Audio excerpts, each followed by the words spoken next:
Hello friends, welcome to Suvaiyana Samayal.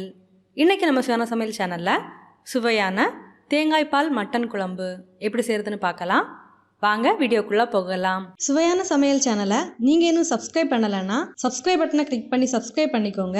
கூடவே பக்கத்துல வர பெல் ஐகானை கிளிக் பண்ணி ஆல் செலக்ட் பண்ணிக்கோங்க. இந்த சேனல்ல வர வீடியோஸை மிஸ் பண்ணாம பாருங்க. முதல்ல இந்த மட்டன் குழம்பு செய்யறதுக்கு தேவையான மசாலாவை வறுத்தெடுக்கலாம். ஒரு கடாயில கொஞ்சமா பட்டை சேர்த்துக்கோங்க. கூடவே 1/4 டீஸ்பூன் கிராம்பு சேர்த்துக்கோங்க.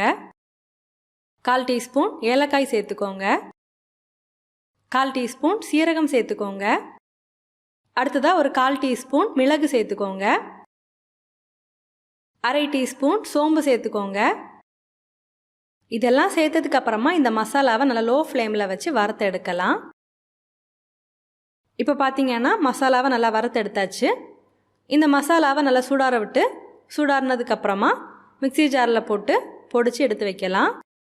அடுத்ததாக மட்டன் குழம்பு செய்கிறதுக்கு ஒரு குக்கரை சூடு பண்ணிக்கோங்க. குக்கர் சூடானதுக்கப்புறமா தேவையான அளவுக்கு தேங்காய் எண்ணெய் சேர்த்துக்கோங்க. எண்ணெய் சூடானதுக்கப்புறமா கொஞ்சமாக சோம்பு சேர்த்துக்கோங்க. கூடவே 2 கிராம்பு, ஒரு ஏலக்காய், ஒரு கொத்து கருவேப்பிலை சேர்த்துக்கோங்க. அடுத்ததாக ஒரு 10 சின்ன வெங்காயம் கட் பண்ணி சேர்த்துக்கோங்க. கூடவே 2 வெங்காயம் கட் பண்ணி சேர்த்துக்கோங்க. இது கூடவே தேவையான அளவுக்கு உப்பு சேர்த்து வெங்காயத்தை நல்லா வதக்கி எடுக்கலாம். சின்ன வெங்காயம் அப்புறமா பெரிய வெங்காயம், இந்த 2 வெங்காயமும் நம்ம சேர்த்து போட்டு குழம்பு செய்யும்போது மட்டன் குழம்பு ரொம்பவே சுவையாக இருக்கும். வெங்காயம் வதங்கும் போது கூடவே உங்கள் காரத்துக்கு ஏற்ப பச்சை மிளகாவை கீறி சேர்த்துக்கோங்க. நான் இதில் 2 பச்சை மிளகாய் சேர்த்துருக்கேன். வெங்காயம் லைட்டாக வதங்கி வந்ததுக்கப்புறமா 1½ டேபிள் ஸ்பூன் இஞ்சி பூண்டு விழுது சேர்த்துக்கோங்க. இஞ்சி பூண்டு விழுதோட பச்சை வாசனை போகிற அளவுக்கு இதை நல்லா வதக்கி விடலாம். இப்போ பார்த்தீங்கன்னா வெங்காயம் நல்லாவே வதங்கி வந்தாச்சு. இப்போ அடுத்ததாக ஒரு தக்காளியை மிக்ஸி ஜாரில் போட்டு நல்லா அரைச்சி எடுத்துருக்கேன். இதையும் இதில் சேர்க்கலாம். சேர்த்துட்டு இதையும் நல்லா வதக்கி விடலாம். இப்போ பார்த்தீங்கன்னா வெங்காயம் தக்காளி எல்லாமே நல்லா வதங்கி வந்தாச்சு. அடுத்ததாக இதுக்கு தேவையான மசாலா எல்லாம் சேர்க்கலாம். ஒரு 1/4 டீஸ்பூன் மஞ்சள் தூள் சேர்த்துக்கோங்க. கூடவே உங்கள் காரத்துக்கு ஏற்ப மிளகாய்த்தூள் சேர்த்துக்கோங்க. நான் இதில் 1 டீஸ்பூன் மிளகாய்த்தூள் சேர்த்துருக்கேன். அடுத்ததாக 1 டீஸ்பூன் தனியாத்தூள் சேர்த்துக்கோங்க. சேர்த்துட்டு இந்த மசாலாவோட பச்சை வாசனை போகிற அளவுக்கு இதை நல்லா வதக்கி விட்டுக்கோங்க. மசாலாவோட பச்சை வாசனை போனதுக்கப்புறமா ஒரு 1/2 கிலோ அளவுக்கு மட்டன் நல்லா க்ளீன் பண்ணி எடுத்துருக்கேன். இதையும் இதில் சேர்க்கலாம். மட்டனை மசாலாவோட சேர்த்து நல்லா வதக்கி விட்டுக்கோங்க. தேவையான அளவுக்கு உப்பு சேர்த்துக்கோங்க. சேர்த்துட்டு நல்லா வதக்கி விடலாம். நல்லா வதக்கி விட்டதுக்கப்புறமா இதை ஒரு 2-3 நிமிஷத்துக்கு மிதமான தீயில வச்சு மூடி வைக்கலாம். இப்போ இதை ஓப்பன் பண்ணி பார்க்கலாம். பாருங்கள், மட்டன் தண்ணியை வெளிவிட ஆரம்பிச்சிருக்கு.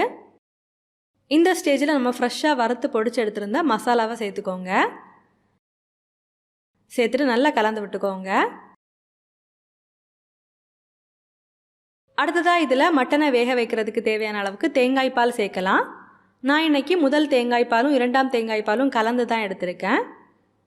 தேங்காய் பால் சேர்த்துட்டு இதை நல்லா கலந்து விடலாம். உப்பு காரமெல்லாம் கரெக்டாக இருக்கான்னு செக் பண்ணிக்கோங்க.